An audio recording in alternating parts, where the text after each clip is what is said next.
Welcome to healthy home. ఇవాళ మనం పెసరపప్పు చెకోడీలని ఎలా తయారు చేయాలో తెలుసుకుందాము.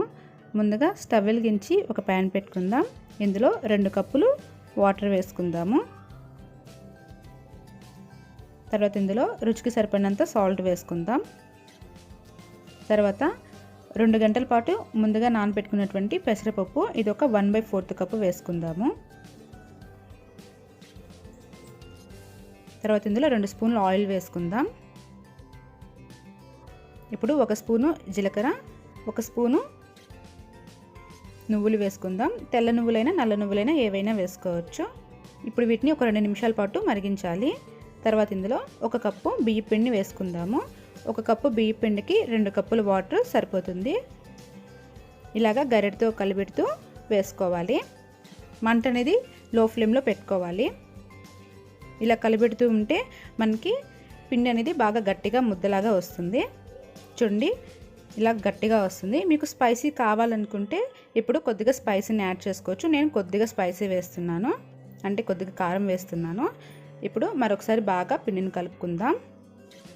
ఇప్పుడు మూత పెట్టేసి ఒక 10 నిమిషాలు పక్కన పెట్టేద్దాం.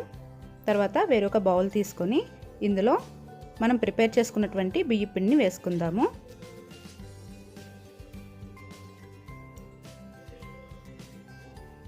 తర్వాత ఈ పిండిని బాగా చేత్తో కలుపుకోవాలి.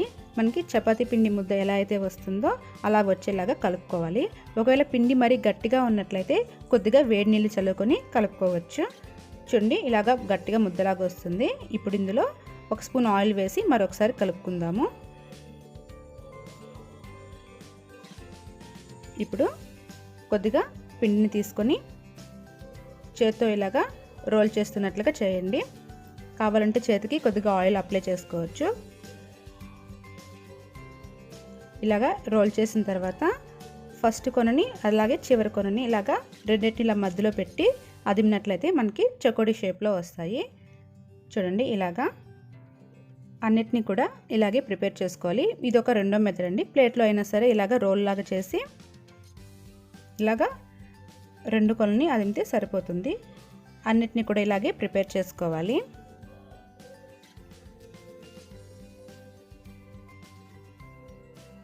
చేతికి ఆయిల్ పూసుకోవడం వల్ల మనకి ఈజీగా చెకోడీలు చేయడానికి ఉంటుంది.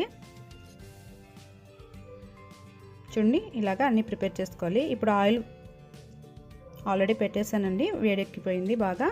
ఇప్పుడు ఇందులో చెకోడీలను వేసుకొని వేయించుకుందాము. వీటిని లో ఫ్లేమ్లోనే వేయించుకోవాలి, లేదంటే లోపల సరిగా కుక్ అవ్వదు.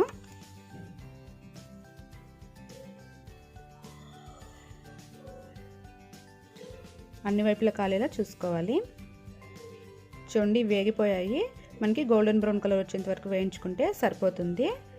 ఇప్పుడు వీటిని ఒక ప్లేట్లో తీసుకుందాము. ప్లేట్లో తీసుకునేటప్పుడు టిష్యూ పేపర్ వేసుకున్నట్లయితే ఏదైనా ఆయిల్ ఉంటే అది పీల్ చేసుకుంటుంది. చూడండి నేను కొద్దిగా కలర్ కూడా వేస్ట్ చేశాను. మీకు ఏది నచ్చినతే అవి తయారు చేసుకోండి. చూడండి ఇవి మనకి చాలా క్రిస్పీగా ఉంటాయి. ఇవి మనకి ఒక 10 డేస్ వరకు చాలా ఫ్రెష్గా ఉంటాయండి. డెఫినెట్గా ట్రై చేయండి. Thank you for watching. Please subscribe to my channel.